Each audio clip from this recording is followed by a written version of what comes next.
Guys, welcome to my Elimination Chamber review from tonight's Elimination Chamber pay per view.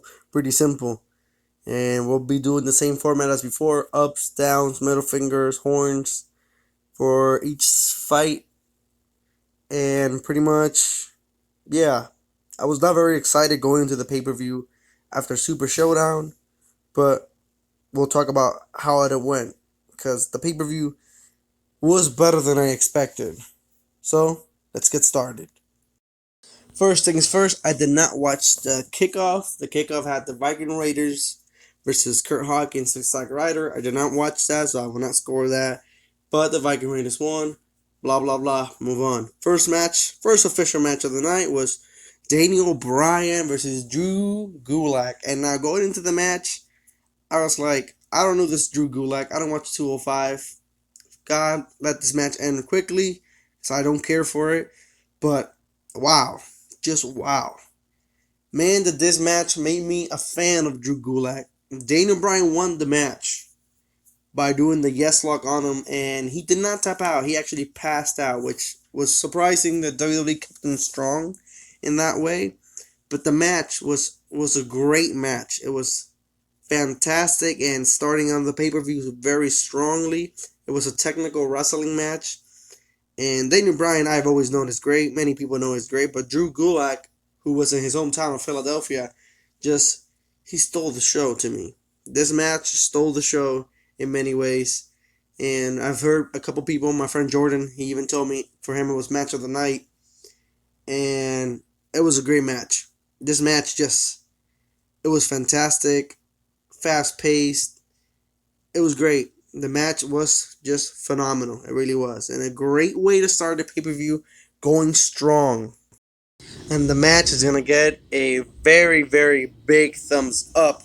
No doubt about that. A big, huge thumbs up to the match. And a great way to start the pay-per-view. With this match alone, it made me excited for the rest of the night. Because I was like, wow, if this match proved this could be great when I didn't care for it, maybe the whole pay-per-view can. And someone did, so let's get a move on with the rest of the show, alright? Next match up was Andrade versus Humberto Carrillo for the United States Champion. Now, it must be said, this match was another amazing match into the night.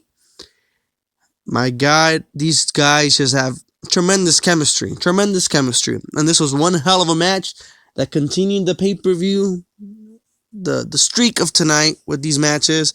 After a great opener, a great second match, I was like, holy hell, this is just fantastic. Now, it must be said, as great as this match was, this should be Humberto Carrillo's last match for the U.S. title.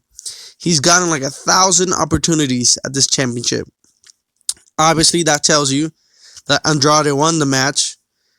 And like I said, the match was fantastic, but Andrade can have great matches with other wrestlers. It doesn't have to be only Humberto Carrillo. So now that he's won and is still champion, which I'm happy for the result, Andrade is one of my favorite wrestlers of today. Hopefully he can move on to another rivalry for the title. So please, WWE, let's move on from Humberto Carrillo. And with that being said, the match will get another massive up after the first match. Two amazing, great matches to start off the pay-per-view. And I was like, oh my God, guys, we're finally making up for Super Showdown. This showed that when WWE wants to be great, it can be great. I just wish there were more like this all the time. Not just sometimes on rare occasions. So, a massive up. Let's continue with the pay-per-view. Next up was the Elimination Chamber match, the first of two matches of the night. And the first one was the Tag Team Elimination Chamber. Now, going into this match, just like the rest of the pay-per-view, I was very skeptical because, one, I don't care for Lucha House Party. Two, the New Day have been champion way too many times. Three, again, Usos have also been champion quite a few times. Four, Rude and Dolph aren't that big of a threat. Five, Otis and Tucky have been involved in another storyline with Dolph. And Miz and Morrison had just won the title, so them losing kind of make no sense. Now, expectations for this match were not very high, but my God, this match was another amazing match of the night. The match started a little slow with the Usos and the New Day, but once the match picked up, it picked up big time. The Lucha House Party, in many ways, stole the show here with quite a few bumps they did. At one point, Dorado was all the way at the top of the cage. We have seen this before, but every time that it's done, it is quite amazing. It's quite a feat that not many people can do. And Grand Metalik also had a few good bumps in there. It was just great. Otis and Tucky, once they came in, they sure had, the crowd was behind them with this whole storyline with Dolph going. The crowd was behind them big time. And the first team out were the Lucha House Party. Now, they were followed out by Heavy Machinery. Now, the way that happened was, at one point, Otis was going to run right into the pod. Dolph was standing. Dolph moved out of the way. And one of the craziest bumps happened as Otis just ran through the plastic glass of the chamber, running through both the one in the chamber and the one behind it. So he actually flew out of the whole chamber and next to the ring announcer table. And it was one of the craziest bumps of the night. It was just crowd went wild, chanted holy shit over and over. They replayed the scene quite a few times. And after that, Dolph and Rue were getting some of the biggest heat I've seen in a while in the ring with the boos. They just destroyed fans' dreams. I guess a lot of people thought maybe Heavy Machinery was going to win. The way they took out Heavy Machinery was while Otis was out. Tucky got hit with a double finisher by Rude and Dolph. And then they didn't last too long as the Usos took out both Rude and Dolph with double splashes on the top of the pods. That was crazy. And they were out. And then the Usos and the New Day just started jumping. Miz and Morrison, the four of them started kicking the shit out of them. It was funny. It was a funny segment. Until New Day and Usos, well, turned on each other, essentially. Miz and Morrison took out Kofi Kingston from the New Day. And then they took out the Usos. And John and Miz are still your tag team champions. This was the right call. It was a fantastic match. And yeah, it was the first title defense, so I did not want to see them lose the title. I know people wanted Heavy Machinery to win. They were behind them, whatever. I get it. I'm behind them as well. But it was the first title defense. They weren't ready to lose the titles. Great match overall. The match is definitely going to get an up. It was fast-paced. Besides a little slow opener between Usos and New Day. Besides that, the match was fast-paced. It was great. Everybody played their part. Even Lucha House Party, which to me are a bunch of nobodies at this point. No offense to those guys.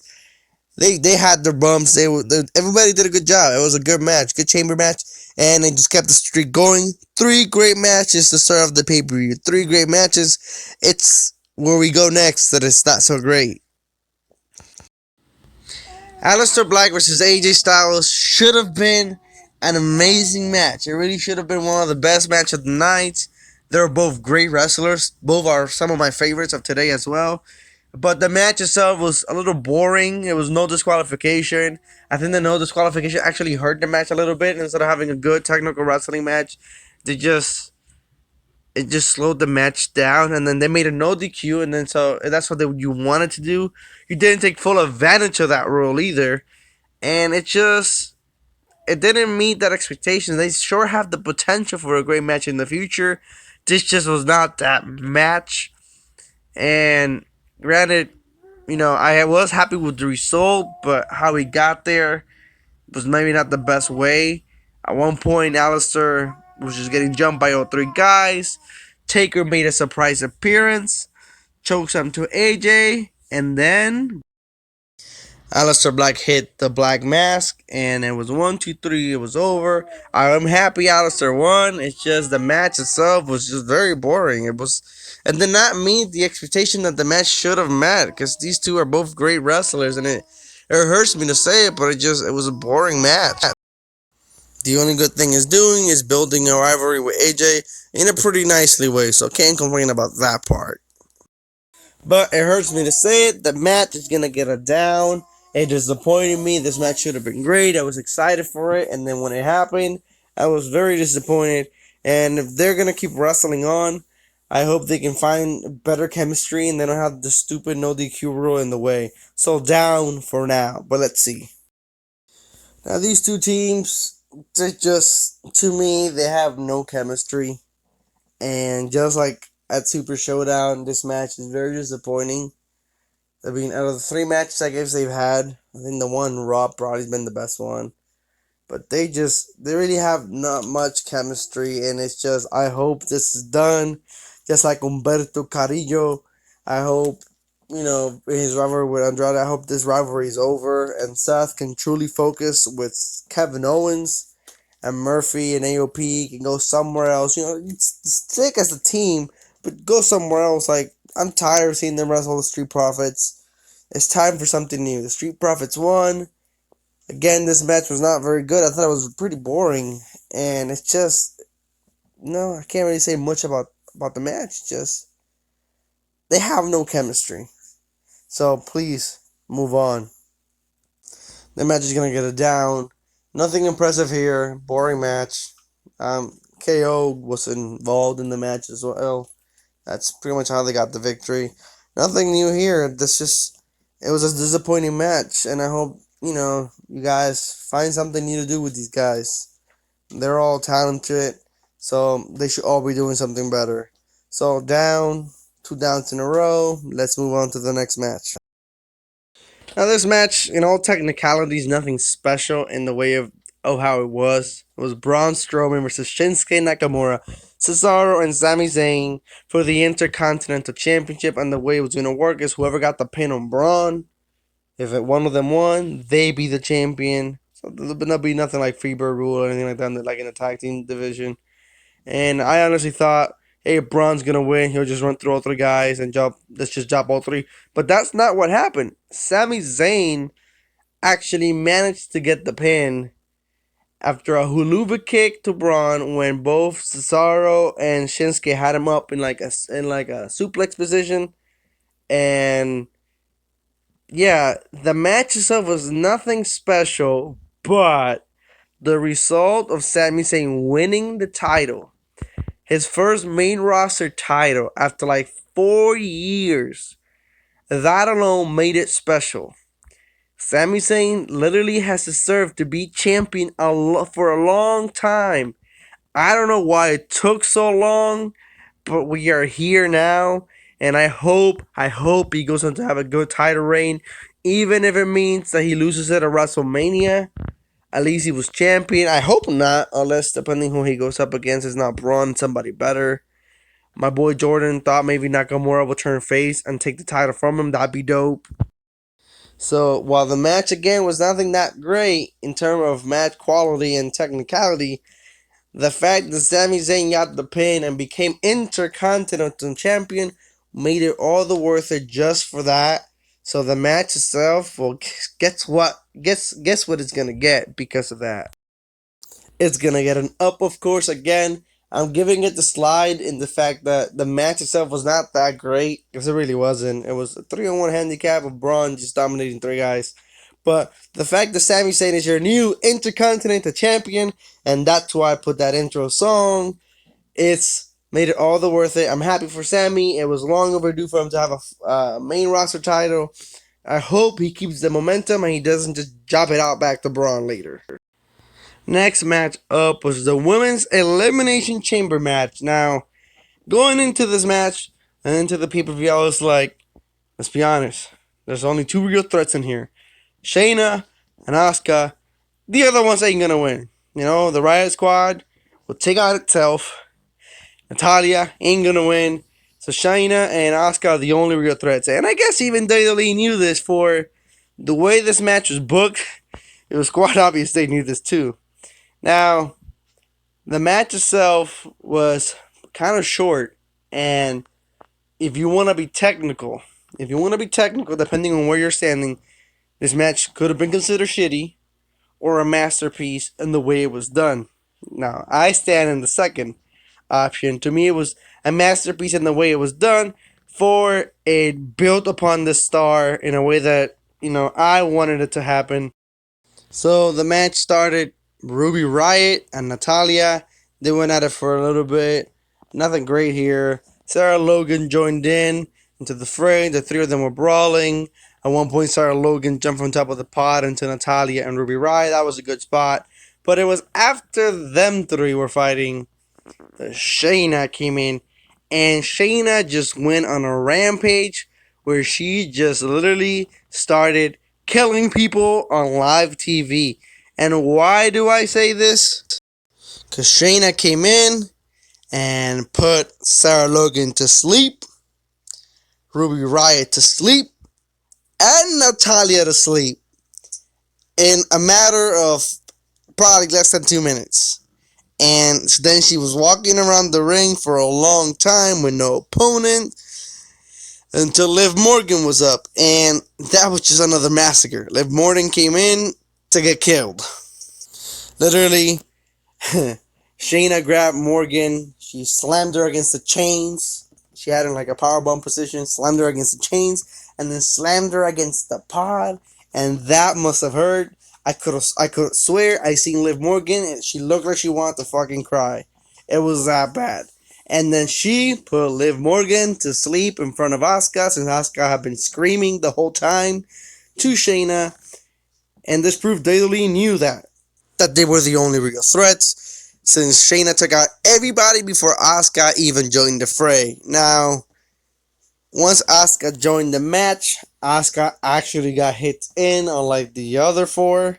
She put up a fight. She did put up a fight, but in the end, Asuka as well went to sleep.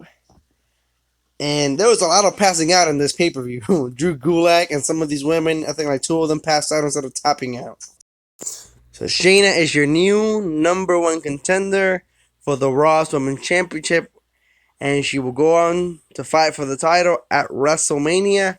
And I was a big fan. I was a big fan of how this was done. Because, one, granted, she killed the whole women's division in one match.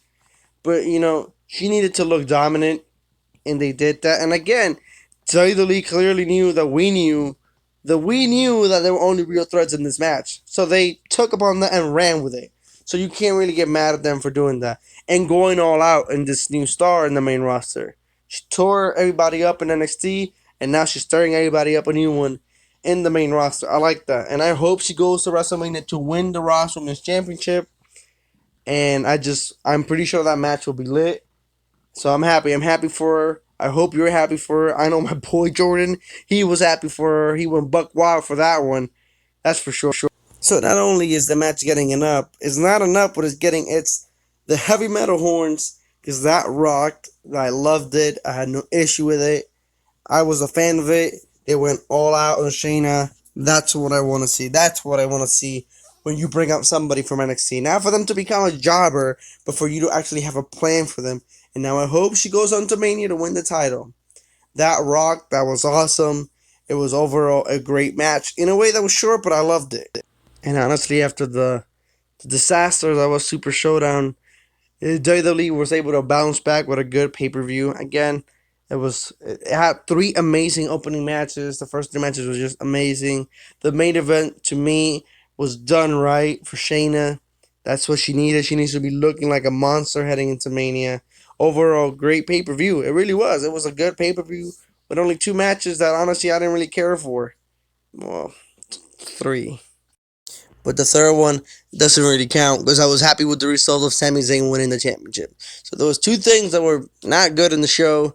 There was one that was mediocre, that being the Braun match being not very good, but the result being amazing. So overall, you guys were able to bounce back at Super Showdown. You guys did a pretty good job. The pay-per-view, maybe it's because my expectations were through the floor, that I was able to look at it and say, "Hey, that was a good show." Maybe that's what it was. Maybe that's what it was.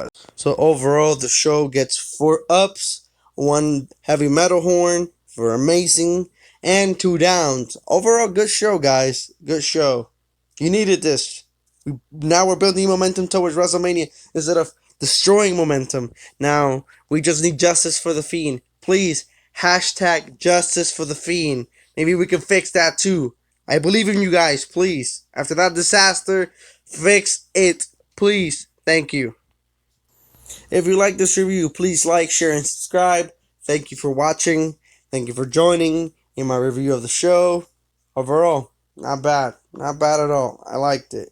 So, guys, take care. Have a good night. Please, I'll see you guys later. See ya.